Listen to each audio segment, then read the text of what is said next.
The price tag to fix an immigration crisis. President Barack Obama says he needs $4 billion in emergency funding. The money is, according to the president, to be used to confront a surge of young people crossing the border from Central America into the United States all by themselves. Ebru's Kyle Schmoyer is live in the nation's capital with more on Mr. Obama's request. Kyle. Logan, immigration always a hot button issue here in Washington. Now with the president's request for that much money, it is definitely going to become a political issue. But make no mistake, after talking today with a former commissioner of the INS, she made it clear to me this is more so a humanitarian and legal issue.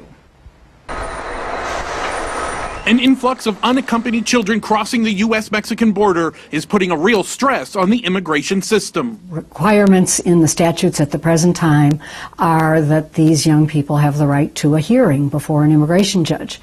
And we simply don't have enough immigration judges in the system, haven't had for a very long time. Doris Meisner was commissioner of INS in the mid-late 90s. Now she works for the Migration Policy Institute in Washington, D.C. This delay in hearings is a serious weakness in the system, and it's also what is contributing to the messages going back to Central America that if you get here, you will be okay. The $3.7 billion in emergency relief funds the White House is asking Congress for can help to lessen delays, but structural changes are needed too. Making the decisions on the cases right when people arrive in the country as compared to 2 or 3 years from now, making the decisions at the front end, what I've talked about is upfront hearings, is, in my opinion and in my experience, the change that needs to be made. The White House believes once the process starts working better, in most cases,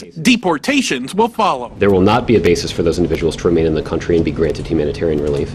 That we expect that the Homeland Security Secretary will be able to exercise some additional discretion that would allow him to repatriate those individuals efficiently. That, along with swift, nearly immediate hearings, may lessen the incentive for illegal immigrants to flock to the U.S. The decisions can be made up front as people arrive.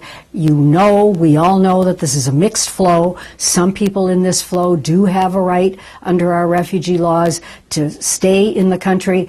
Some, possibly many, do not. But that decision needs to be made early on in order for the incentive structure to get back into balance.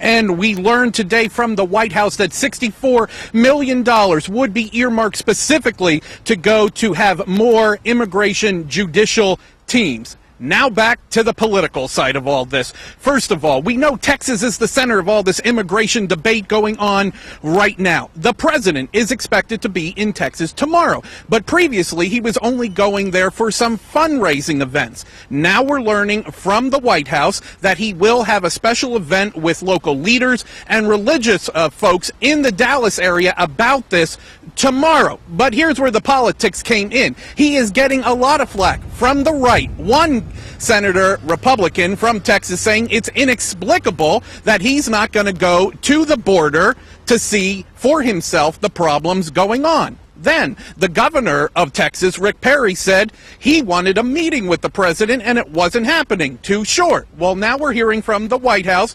that the governor of Texas was invited to this meeting the president is holding tomorrow. We're not sure if they're going to have a separate meeting on this immigration issue. And the White House continues to say while the president is in Texas, he will not go to the border. If he does, we'll have it for you tomorrow. We're live tonight on Capitol Hill. I'm Kyle Schmoyer, Ebru News. Logan? All right, Kyle, thank you so much for that report.